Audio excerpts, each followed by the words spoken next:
Café avec ton pasteur. Et aujourd'hui, nous continuons sur les questions que Jésus pose. Et Jésus pose cette question. Pourquoi avez-vous de mauvaises pensées en vous-même? Et on voit cette question dans Matthieu 9 et on voit aussi dans Marc 2, 1 à 12 dans le contexte et dans Luc 5, 17 à 26. Et dans ce contexte, on voit 4 hommes porter un paralytique sur une civière. Il monte sur le toit, fait un trou et passe le paralytique.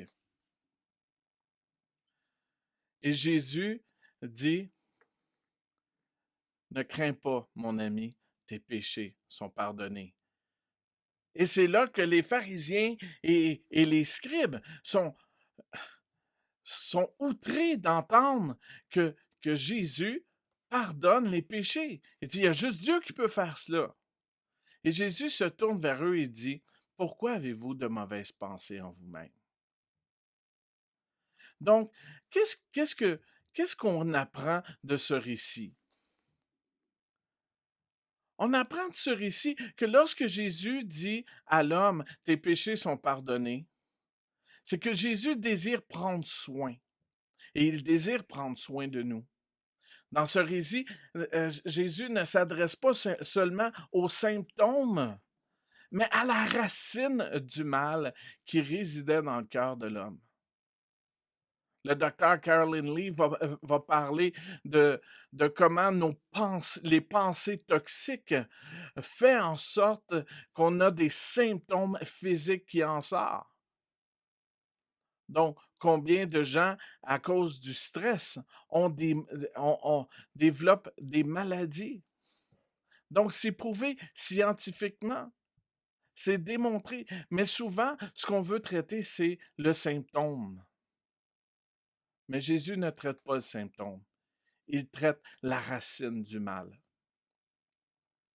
Et voici que dans ce récit, on voit des acteurs. Et ces acteurs démontrent une attitude. Les 4 hommes avaient une attitude de résilience. Hein? Ils avaient l'aptitude à affronter un stress immense et s'y adapter. Ces 4 hommes-là voient la foule. Ils ne peuvent pas entrer dans la maison. Mais malgré cela, ils décident de monter sur le toit. Ils se montrent ingénieux. Ils vont au-delà pour que leur ami soit guéri. Donc, il démontre la résilience. Les chefs religieux, eux, avaient une approche critique et négative. Souvent, on voit des choses et on dit, ben pourquoi ça se passe de même? Ça ne devrait pas se passer comme ça. Puis là, on commence à critiquer, on commence à être négatif. Et ça, c'est une autre attitude. Pour l'homme malade, il avait le désir d'une vie nouvelle. Donc, quelles sont les leçons de vie que nous pouvons prendre? Mais une leçon de vie, c'est le péché est comme une maladie et qu'être pardonné est comme être guéri. La deuxième leçon, c'est Jésus est le Messie, le Sauveur de l'humanité, prêt à nous déraciner de la maladie du péché qui nous atrophie. Et en échange, il nous donne une vie saine et épanouie. Donc, je vous laisse avec ces questions ce matin. Comment te décrirais-tu dans une situation semblable? Serais-tu comme les 4 hommes en train d'aider jusqu'à et démontrer cette résilience? Serais-tu comme l'homme malade?